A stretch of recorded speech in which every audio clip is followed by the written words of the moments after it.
ഇന്നേ ദിവസം കർത്താവായ യേശുക്രിസ്തു അനുഭവിച്ച കഷ്ടം നിറഞ്ഞ ക്രൂശുമരണത്തെക്കുറിച്ച് നാം തുടർച്ചയായി ധ്യാനിച്ചുകൊണ്ടിരിക്കുന്നു. ഇന്നേ ദിവസം കർത്താവായ യേശുക്രിസ്തു പറഞ്ഞ 7 വാക്കുകളെ ധ്യാനിക്കുവാൻ അവസരം നൽകിയതുകൊണ്ട് കർത്താവായ യേശുക്രിസ്തു കുറിച്ച് പറഞ്ഞ 4 വാക്കുകളെ ധ്യാനിക്കുവാനായി 4 വാക്കുകളെ ആധാരമായി കണ്ടെത്തിയിരിക്കുന്ന തിരുവചന വേദികളാണ്. വിശുദ്ധ മത്തായി എഴുതിയ സുവിശേഷം 27-ാം അധ്യായം 45-46 വാക്യം. 6 മണി നേരം മുതൽ 9 മണി നേരം വരെ ദേശത്തെല്ലാം ഇരുട്ടുണ്ടായി. ഏകദേശം 9 മണി നേരത്ത് യേശു ഏലി ഏലി ലമാ ശബക്താനി എന്ന് ഉറക്കെ വിളിച്ചു, എന്റെ ദൈവമേ നീ എന്നെ കൈവിടരുത് എന്നാണ്. നമ്മുടെ രക്ഷകനായ യേശുക്രിസ്തു നമുക്ക് വേണ്ടി ഈ ലോകത്തിൽ വന്ന് നമ്മുടെ പാപങ്ങളാൽ അടിക്കപ്പെട്ട് ക്രൂശിൽ കിടക്കുന്ന സമയത്ത് വളരെ വേദനയോട് പറഞ്ഞ വാക്കുകളാണ് ഈ 4-ാമത്തെ വാക്യം. യേശു പറഞ്ഞ ആദ്യത്തെ 3 വാക്കുകളെ നാം ധ്യാനിക്കുകയാണെങ്കിൽ മനസ്സിലാക്കാൻ സാധിക്കുന്ന കാര്യം, ആദ്യത്തെ 3 വാക്കുകളും ജനങ്ങൾക്ക് വേണ്ടി പരിതാപപ്പെട്ടുകൊണ്ട് തന്റെ പിതാവിനോട് അപേക്ഷിക്കുന്നു.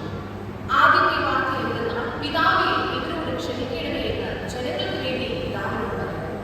രണ്ടാമത്തെ വാക്ക്, തന്നോട് ക്രൂശിലായിരിക്കുന്ന കള്ളരോട് തന്റെ പാപങ്ങളെ ക്ഷമിച്ച് ഇന്ന് നീ എന്നോട് കൂടി പർദീസയിൽ ഇരിക്കുമെന്നുള്ള ആശ്വാസത്തിന്റെ വാർത്ത യേശു തന്റെ വായിൽ വെച്ചു.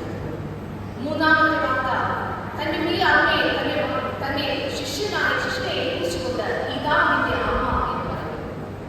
എന്നാൽ ഈ 3 വാർത്തകളിൽ നിന്നും വ്യത്യാസപ്പെട്ടിരിക്കുന്നു 4-ാമത്തെ വാർത്ത. എന്റെ ദൈവമേ എന്നെ നീ കൈവിട്ടത് എന്ത് എന്ന് തന്റെ കഠിനമായ അവസ്ഥയെ സൂചിപ്പിക്കുന്നത് യേശു. ഈ വാർത്ത യേശു പറയുമ്പോൾ വലിയ ശബ്ദത്തോടുകൂടി വെളിപ്പെടുത്തിയെന്ന് വേദഭാഗം സൂചിപ്പിക്കുന്നു. മുൾമുടി ധരിപ്പിച്ച് കൈകാലുകൾ ആണികളാൽ ബന്ധിക്കപ്പെട്ട് ശരീരത്തിലുണ്ടാകുന്ന വേദന, അതോടൊപ്പം ചുറ്റുമുള്ളവരുടെ പരിഹാസ വാക്കുകളും നിന്ദനകളാലും ഹൃദയത്തിലുണ്ടാകുന്ന വേദന, ഇങ്ങനെ വളരെയധികം വേദനയുണ്ടാകുന്ന അവസ്ഥയിൽ യേശു കുറിഞ്ഞ വാർത്തയാണ് 4-ാമത്തെ വാർത്ത. ഈ 4-ാമത്തെ വാർത്തയെ ധ്യാനിക്കുമ്പോൾ നാം 3 കാര്യങ്ങൾ ചിന്തിക്കേണ്ടതുണ്ട്.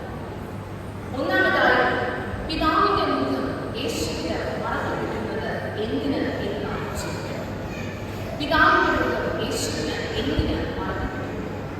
യോഹന്നാൻ എഴുതിയ സുവിശേഷം 1-ാം അധ്യായം 29-ാം വാക്യം, ഇതാ ലോകത്തിന്റെ പാപം ചുമക്കുന്ന ദൈവത്തിന്റെ കുഞ്ഞാണ്.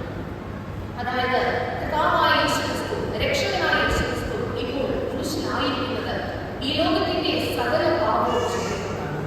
മനുഷ്യർ ചെയ്ത സകല പാപങ്ങളും ദുർമാർഗങ്ങളും ഇപ്പോൾ യേശു ചുമന്നുകൊണ്ട് ക്രൂശിലായിരിക്കുന്നു.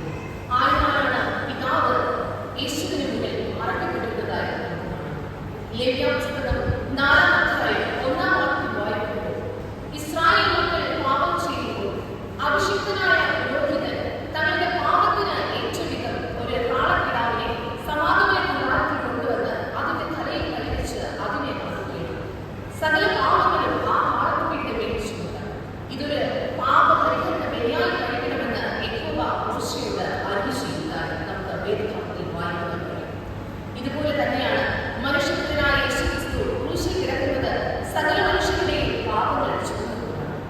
യെശയ്യാ പ്രവാചകന്റെ പുസ്തകം 53-ാം അധ്യായം 6-ാം വാക്യത്തിൽ പറയുന്നു, നാം എല്ലാവരും ആടുകളെ പോലെ തെറ്റിപ്പോയിരുന്നു, നാം ഓരോരുത്തരും താന്റെ വഴിക്ക് തിരിഞ്ഞിരിക്കുന്നു. എന്നാൽ യഹോവ നമ്മുടെ എല്ലാവരുടെയും മധ്യത്തിൽ അവന്റെ മേൽ ചുമത്തി. ഇപ്രകാരം യെശയ്യാ പ്രവാചകൻ എഴുതിവെച്ച പ്രകാരമേ കർത്താവായ യേശുക്രിസ്തുവിന്റെ മേൽ മനുഷ്യരുടെ സകല പാപങ്ങളും ചുമത്തിയിരിക്കുന്നു. തുടർന്ന് വായിക്കുമ്പോൾ യെശയ്യാ പ്രവാചകന്റെ പുസ്തകം 53-ാം അധ്യായം 12-ാം വാക്യത്തിൽ, അനേകരുടെ പാപം വഹിച്ചു അതിക്രമക്കാർക്ക് വേണ്ടി ഇടനിന്നുകൊണ്ട് അതിക്രമക്കാരോടുകൂടെ എണ്ണപ്പെടുകയും ചെയ്തു. പിതാവ് പരിശുദ്ധനായതുകൊണ്ട് സകല മനുഷ്യർക്കിന്റെയും പാപം ചുമക്കുന്ന സ്നേഹപുത്രനായ യേശുവിൽ നിന്നും തന്റെ മുഖം മറക്കപ്പെട്ടിരുന്നതായി 2